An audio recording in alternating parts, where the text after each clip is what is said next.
Good afternoon. In my last lecture we discussed about the function of several variable limit.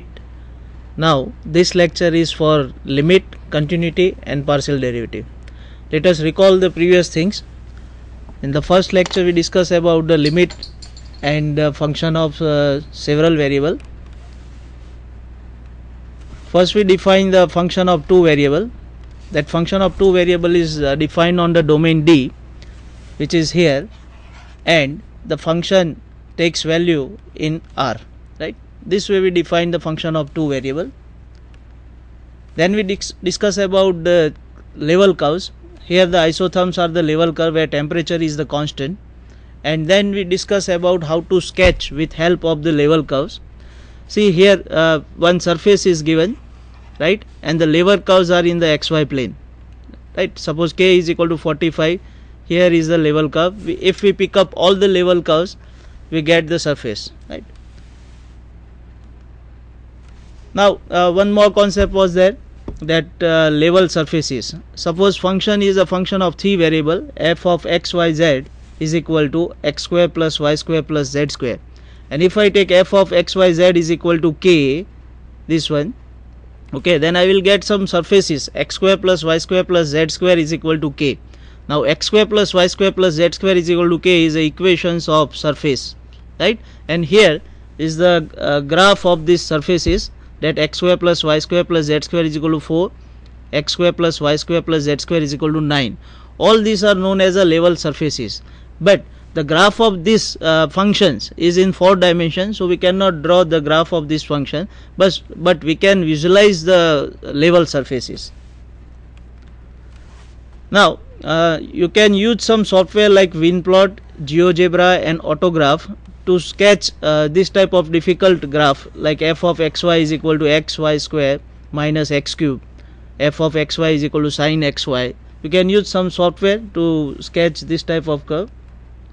Then we discuss about limit concept. Suppose this is a surface f of xy, and if I want to approach this point, then I can approach by this way, by any other way, right? If the limit is also approached to this point L, then the limit exists, otherwise it is not exist. So discuss about the limit concept.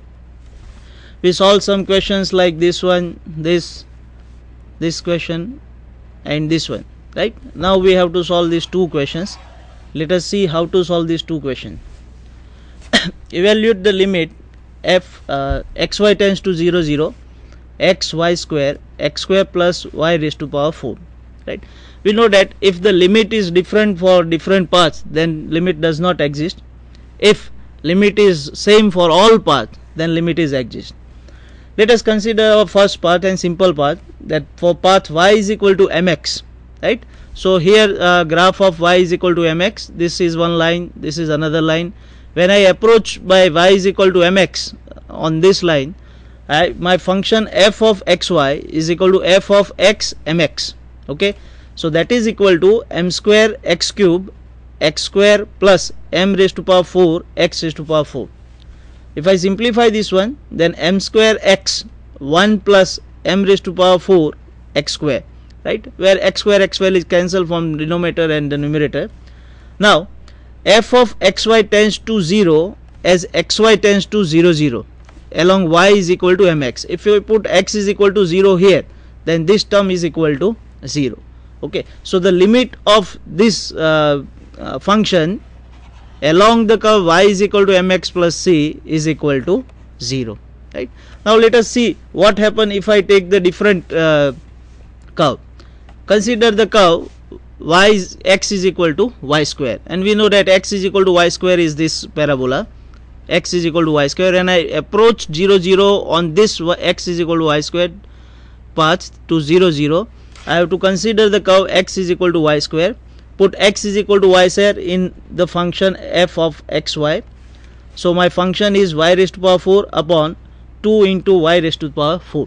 So y raised to power 4, y raised to power 4 is cancelled, and the value of this function is constant 1 by 2, right?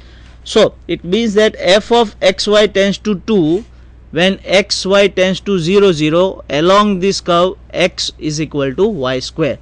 Now see, in previous curve we get f of xy tends to 0 when y is equal to mx. Okay, and in this situation, when x is equal to y square, the f of xy is tends to 2.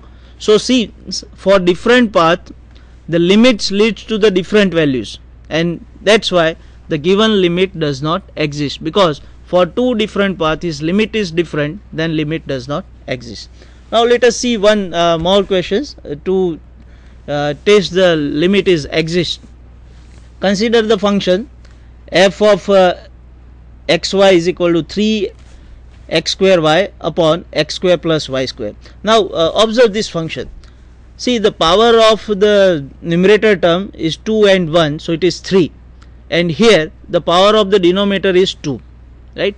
So if I take any curve like y is equal to x square, or x is equal to y square, or y is equal to mx, this limit is turned out to be 0, right? This is my first observation, that limit of this one is equal to 0, right? It doesn't mean that the limit is exist for y is equal to x square, or x is equal to y square, or y is equal to mx. These are not all curve. So let us test the limit of this function by the definition. So I start with one observation, that if the limit is exist, then it is equal to 0, right? Now by definition, let epsilon is greater than 0, we have to find out delta greater than 0, such that whenever 0 is less than square root of x square plus y square less than delta, then f of xy minus 0 is less than epsilon. If this is true, then the limit is equal to 0, right? So now consider these things, that 3x square y upon x square plus y square, this is less than epsilon, because here it is 0, so I have to show that this is less than epsilon, right? Now we know that the x square is always less than x square plus y square, both are positive quantity, so this is always true. Now x square upon x square plus y square is less than 1. If you take if you divide this inequality by x square plus y square, then you will get this result. Therefore 3 into x square modulus of y upon x square plus y square is less than 3 times modulus of y. Now 3 times modulus of y, we can write is this is equal to 3 into square root of y square, okay, because square root of y square is modulus of y. So this is less than or equal to 3x square plus y square.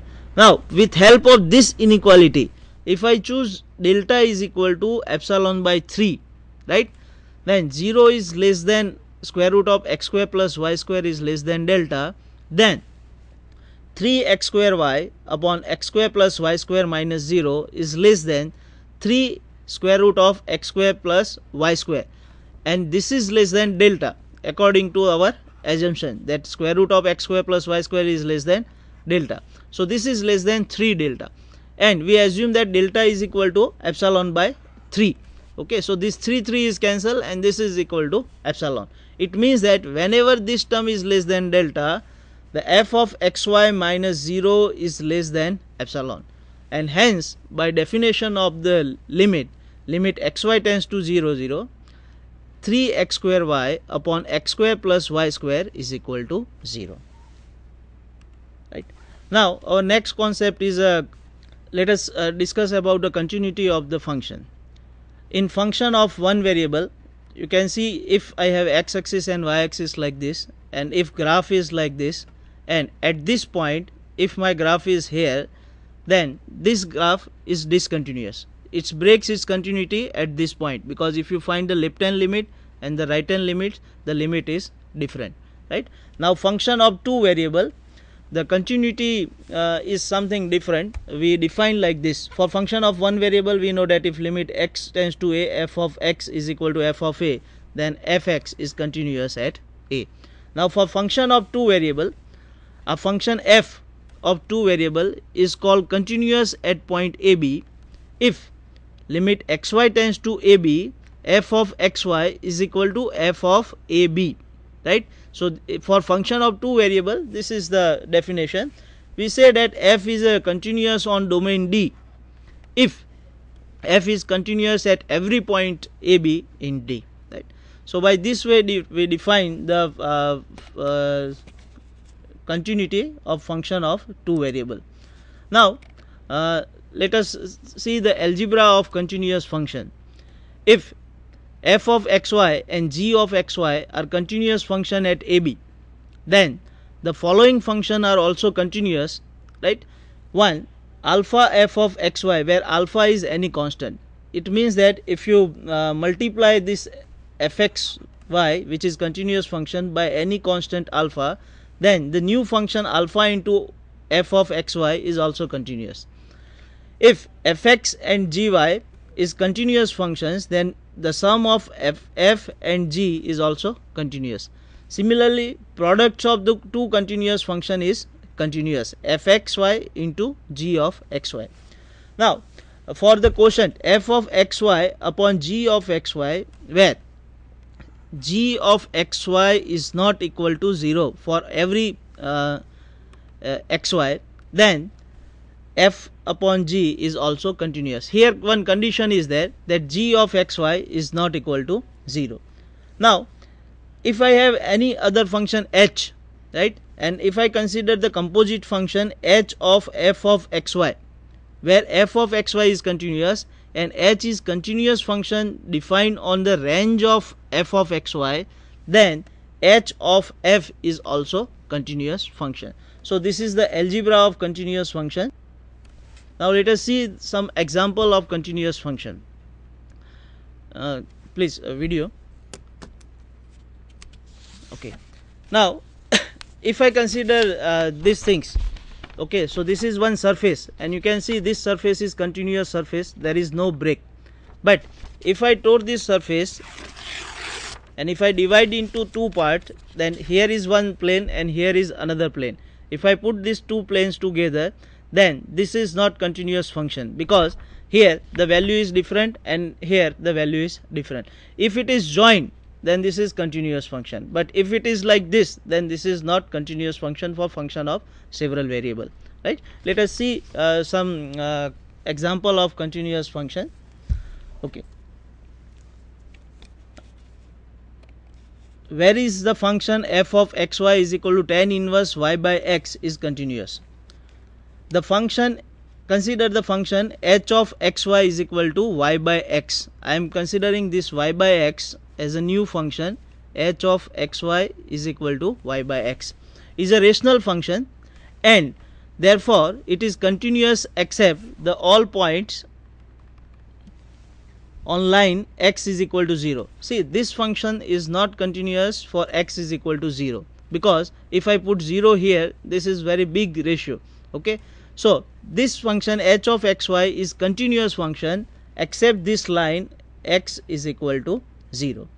The function, another function, consider this g of t is equal to tan inverse t, is continuous function for everywhere. We know that tan inverse function is an inverse trigonometric function and it is continuous for all t, right? Now the composite function f of xy is g of h of xy. This is equal to tan inverse y by x, is continuous except x is equal to 0, because this function hxy is continuous except x is equal to 0. Hence the function f of xy tan inverse y by x is a composite function of h and g, and h is not continuous for x is equal to 0 line. So this function is continuous except all where x is equal to 0. Okay, so by using the algebra of continuous function, we can check the continuity of some functions. Let us see the concept of function of more variable. Consider a point x bar is equal to x1, x2, x3 and xn. Here this point is in Rn plane, right? R cross R cross R cross R up to n times. Consider a bar is equal to a1, a2, a3 up to an. Now the distance, Euclidean distance defined between these 2 points in modulus of x minus a, that is square root of x1 minus a1 whole square is equal plus x2 minus a2 whole square plus up to xn minus an whole square. If f is defined on subset D of Rn, then limit x bar tends to a bar f of x bar is equal to L. If for any numbers epsilon greater than 0, there is corresponding number delta greater than 0, such that if x bar belongs to D and modulus of x bar minus a bar is less than delta, then f of x bar minus L is less than epsilon. Okay, so this is the definition of limit, that limit x bar tends to a bar f of x bar is equal to L. Now this function is said to be continuous if this limit L is equal to f of a bar. If this limit is equal to the f of a bar, then this function is continuous. So for function of more variable up to n variable, the definition is like this. Next. Now consider example 4. That determine the set of all points at which the function f of xy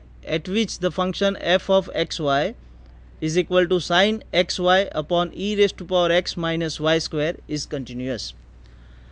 So here we have to find out set of all points at which this function is continuous. Let us think this function. In this function there is one term x into y. So x into y, x is a continuous function, is a polynomial function, y is a continuous function. The product of x into y is also continuous function. We know that sine function is also continuous, e raised to power x is also continuous, and y square is also continuous function.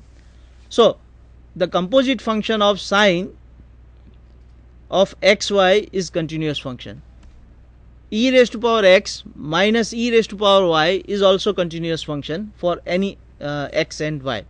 But the function f of xy, it is sine of xy upon e raised to power x minus minus y square. Okay, so this function is a rational function. Here one function is sine of xy, another function is e raised to power x minus